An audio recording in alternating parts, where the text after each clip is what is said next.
Pure internet school চ্যানেলে তোমাদের সকলকে স্বাগত। তো আজকে আমরা ক্লাস 8-এর কোশ্চেন ব্যাংকের ভূগোলের মডেলটা আছে, অর্থাৎ বেড়াচম্পা দেউলিয়া উচ্চ বিদ্যালয় and Bankura mission girls high school, এই স্কুলটার সলভেশন আমরা করব। বলেছে তরল মাধ্যমে প্রবাহিত হতে পারে না এল তরঙ্গ, পি তরঙ্গ, এস তরঙ্গ। সঠিকটা হবে এস তরঙ্গ।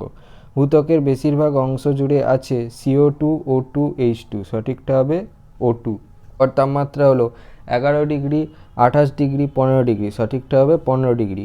গুরুমণ্ডলে ক্রোফেসিমা ও নিফেসিমার মাঝে আছে রেপিত্তি, কনরাড, গুটেনবার্গ বিযুক্তি রেখা। সঠিকটা হবে রেপিত্তি। মহাদেশীয় ভূত্বক ব্যাসাল্ট শিলা দ্বারা গঠিত। সঠিকটা হবে গ্রানাইট। পৃথিবীর অভ্যন্তরের কেন্দ্রমণ্ডলের স্তরটি 3000 কিমি, 3500 কিমি, 4000 কিমি পুরু। সঠিকটা হবে 3500 কিমি। শুদ্ধ অশুদ্ধ। ভুটানের প্রধান ভাষা হলো চাংথা, এটা শুদ্ধ। মূল্যবান রত্ন হিসেবে শ্রীলঙ্কার পদ্মরাগ মণির খ্যাতি পৃথিবী জোড়া, এটাও শুদ্ধ। পূর্ণবাক্যে উত্তর দাও। নেপাইদাও কোন দেশের রাজধানী? উত্তরটা হবে মায়ানমার। ক্যারেজ প্রথা বলতে কি বোঝো? ধরনের জলসেচ প্রথা হচ্ছে ক্যারেজ প্রথা। পাকিস্তানের পশ্চিমের শুষ্ক অঞ্চল অর্থাৎ বালুচিস্তান প্রচণ্ড তাপে শুকিয়ে যাওয়ার ভয়ে মাটির ওপর দিয়ে জল নিয়ে যাওয়া সম্ভব হয় না বলে মাটির তলায় সুড়ঙ্গ কেটে কৃষি জমিতে জল নিয়ে যাওয়া হয়, একে ক্যারেজ প্রথা বলে। সার্কের সদস্য দেশগুলোর নাম লেখো। সদস্য দেশগুলোর নাম হচ্ছে, গঠনকালে 7টি দেশ নিয়ে গঠিত হয়েছিল, কিন্তু বর্তমানে এর সদস্য সংখ্যা 8, যথা ভারত, নেপাল, বাংলাদেশ, ভুটান, শ্রীলঙ্কা, পাকিস্তান, মালদ্বীপ ও আফগানিস্তান।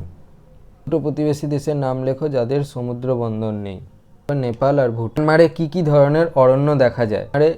মিশ্র পর্ণমোচী বন, পাহাড়ি পাইন বন, প্রাথমিক বন আর চিরহরিৎ বন দেখা যায়। গঠনের উদ্দেশ্য কি? পার্ক প্রতিষ্ঠার উদ্দেশ্য হলো ভারত ও তার প্রতিবেশী দেশগুলোর মধ্যে শান্তি ও স্থায়িত্ব, বন্ধুত্বপূর্ণ সহাবস্থান, অর্থনৈতিক শ্রীবৃদ্ধি ঘটানো, আঞ্চলিক সহযোগিতা, বাণিজ্যিক পণ্যদ্রব্য আদান প্রদান, শিক্ষা ও স্বাস্থ্যের উন্নতি, সাংস্কৃতিকভাবে নাটক, উপন্যাস, প্রযুক্তি ও বিজ্ঞান, খেলাধুলা, চলচ্চিত্রময় ঘটান।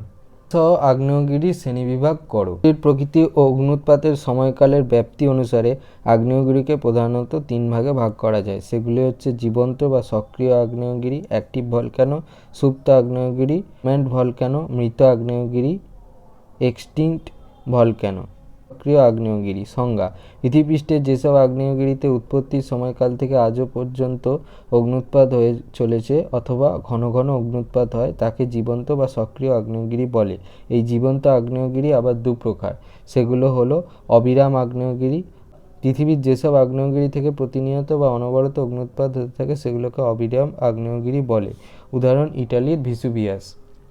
সবিরাম আগ্নেয়গিরি: যেসব জীবন্ত আগ্নেয়গিরি থেকে কিছু দিনের ব্যবধানে বা কয়েক বছর পরে পরে আগ্নেয় পদার্থগত হয় সেগুলোকে সবিরাম আগ্নেয়গিরি বলে, যেমন ইটালির স্ট্রম্বোলি, হাওয়াই দ্বীপের মৌনালোয়া, ভারতের ব্যারেন প্রভৃতি।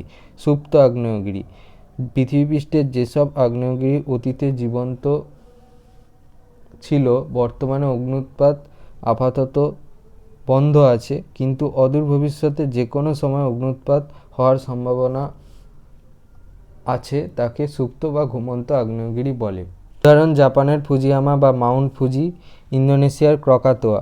মৃত আগ্নেয়গিরি: যেসব আগ্নেয়গিরিতে উৎপত্তির সময় অগ্ন্যুৎপাত ঘটেছে কিন্তু বর্তমানে আগ্নেয় পদার্থ নির্গত হচ্ছে না এবং ভবিষ্যতে অগ্ন্যুৎপাত হওয়ার আর কোনো সম্ভাবনা নেই তাকে মৃত বা নিষ্ক্রিয় আগ্নেয়গিরি বলে। উদাহরণ মায়ানমারের মাউন্ট পোপো, মেক্সিকোর পারিকুটিন।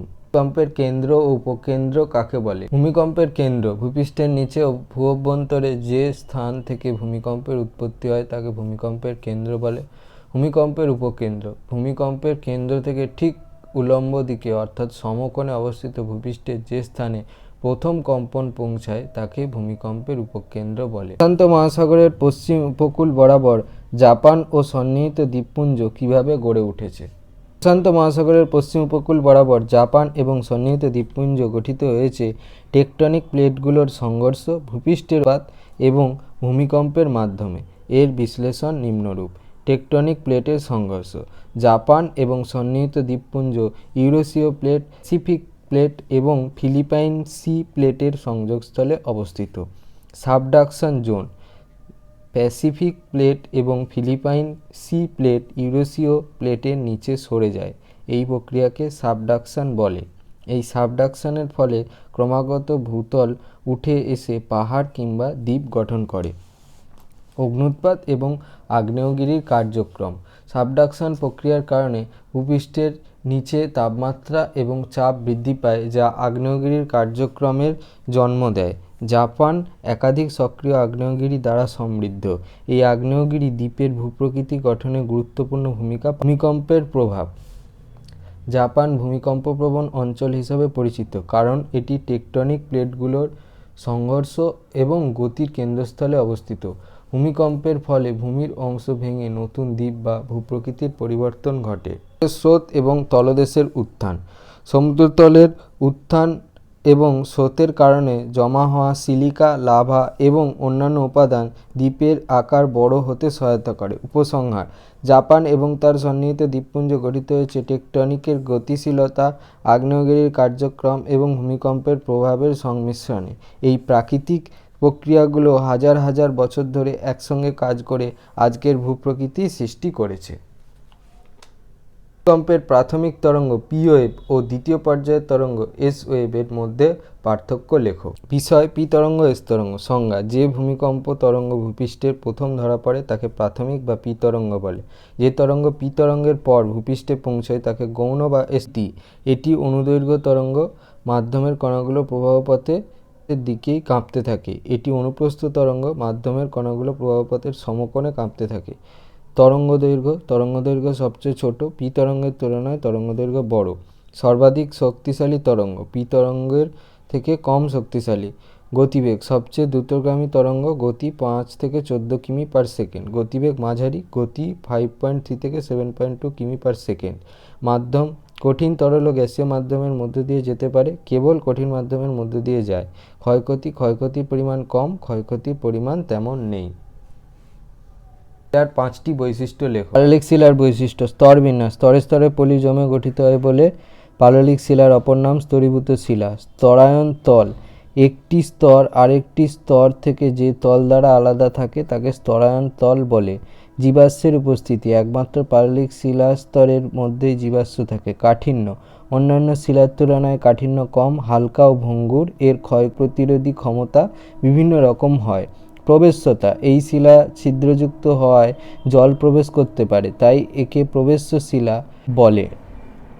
এর ওপর শিলার প্রভাব আলোচনা করো। প্রকার শিলা গঠিত অঞ্চলে ভূমিরূপ বিভিন্ন ধরনের হয়, যেমন গোলাকৃতি ভূমি।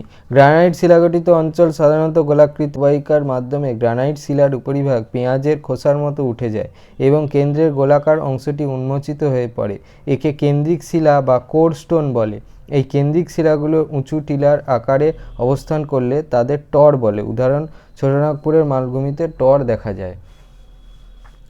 চ্যাপ্টা ভূমিরূপ: ব্যাসাল্ট শিলা গঠিত অঞ্চলে পর্যায়ক্রমে লাভা নিঃসরণে চ্যাপ্টা বা সমতল প্রকৃতির ধাপযুক্ত ভূমিরূপ ট্র্যাপ সৃষ্টি হয়। ট্র্যাপ কথাটির অর্থ হলো ধাপ। ব্যাসাল্ট লাভা বহুদূরে প্রসারিত হওয়ার সময় ধাপে ধাপে নেমে লাভা মালভূমি সৃষ্টি করে। উদাহরণ: দাক্ষিণাত্য মালভূমি। কার্স্ট ভূমিরূপ: চুনাপাথর ও ডলোমাইট যুক্ত অঞ্চলে বৃষ্টির জল ও কার্বন ডাই অক্সাইডের বিক্রিয়ায় সৃষ্টি হয় কার্বনিক অ্যাসিড। এই কার্বনিক অ্যাসিড চুনাপাথরের সঙ্গে বিক্রিয়া করে বা ছোট বড় গর্তযুক্ত ভূমিরূপের সৃষ্টি করে। একে কার্স্ট ভূমিরূপ বলে। চুনাপাথরযুক্ত অঞ্চলে sink hole, swallow hole, doline, uvala, polje, stalactite, stalagmite ও স্তম্ভ প্রভৃতি গড়ে ওঠে। উদাহরণ: দেরাদুনের তপকেশ্বর অঞ্চল এবং বিশাখাপত্তনমের বোরগুহা। খাড়া ঢালযুক্ত ভূমিরূপ: বেলে পাথরযুক্ত অঞ্চলের নদীগুলোতে খাড়া পাড় লক্ষ্য করা যায়। জলপ্রপাত সৃষ্টি: টারজাইট অঞ্চলে গঠিত খাড়া ঢালবিশিষ্ট জলপ্রপাতের সৃষ্টি হয়। মোনাকনক: কঠিন শিলা গঠিত অঞ্চলে উচ্চভূমি করে। উদাহরণ: রাঁচি মালভূমি। উদ্বেদীয় নিঃসারী আগ্নেয় শিলার বিবরণ দাও। উদ্বেদী আগ্নেয় শিলা: ভূগর্ভস্থ ম্যাগমা অনেক সময় ভূপৃষ্ঠে পৌঁছতে না পেরে ভূ অভ্যন্তরের ফাটলের মধ্যে সঞ্চিত হয় এবং ধীরে ধীরে শীতল ও কঠিন হয়ে যে শিলার সৃষ্টি করে তাকে উদ্বেদী আগ্নেয় শিলা বলে। ধীরে ধীরে জমাট বাঁধে বলে কণাগুলো বড় আকৃতির হয়। উদাহরণ: গ্রানাইট। শিলার গভীরতার ভিত্তিতে এই শিলাকে দুভাগে ভাগ করা যায়, যথা পাতালিক শিলা, যে শিলা ভূপৃষ্ঠের অনেক নিচে 10 কিমির অধিক ম্যাগমা জমাটবদ্ধ হয়ে সৃষ্টি হয় তাকে পাতালিক শিলা বলে। এই শিলা ধীরে ধীরে শীতল হয় বলে এর কণাগুলো বড় আকৃতির হয়, তাই এদের কেলাসিত শিলাও বলা হয়। উদাহরণ গ্রানাইট, পেরিডোটাইট।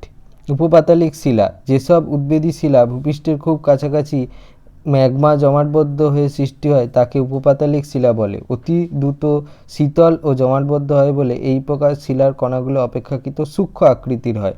উদাহরণ ডোলেরাইট। নিঃসারী আগ্নেয় শিলা, ভূঅভ্যন্তরে তাপ ও চাপের তারতম্যের ফলে উত্তপ্ত তরল ম্যাগমা ভূত্বকে আগ্নেয়গিরি বা ফাটলের মধ্যে দিয়ে ভূপৃষ্ঠে লাভারূপে নির্গত হয়। শীতল বায়ুর সংস্পর্শে এই লাভা দ্রুত শীতল ও কঠিন হয়ে যে শিলার সৃষ্টি করে তাকে নিঃসারী আগ্নেয় শিলা বলে। খুব দ্রুত জমাট বাঁধে বলে এর দানাগুলো খুব সূক্ষ্ম হয়। উদাহরণ ব্যাসাল্ট। যদি এই ভিডিওটা ভালো লেগে থাকে তাহলে ভিডিওটাকে অবশ্যই একটা লাইক করো, আর চ্যানেলটাকে অবশ্যই সাবস্ক্রাইব করে দিও। এই রকমের আরও ভিডিও পেতে হলে তাহলে চ্যানেলটা সাবস্ক্রাইবের পাশাপাশি পাশে থাকা বেল আইকনে গিয়ে অল অপশানে গিয়ে অবশ্যই ক্লিক করে দিও, যাতে করে এই ধরনের কোশ্চেন ব্যাংকের সলভেশন ভিডিও এলে সাথে সাথে তার নোটিফিকেশান পেয়ে যাও। আজকের মতো এই পর্যন্তই, দেখা হচ্ছে পরবর্তী ভিডিওতে।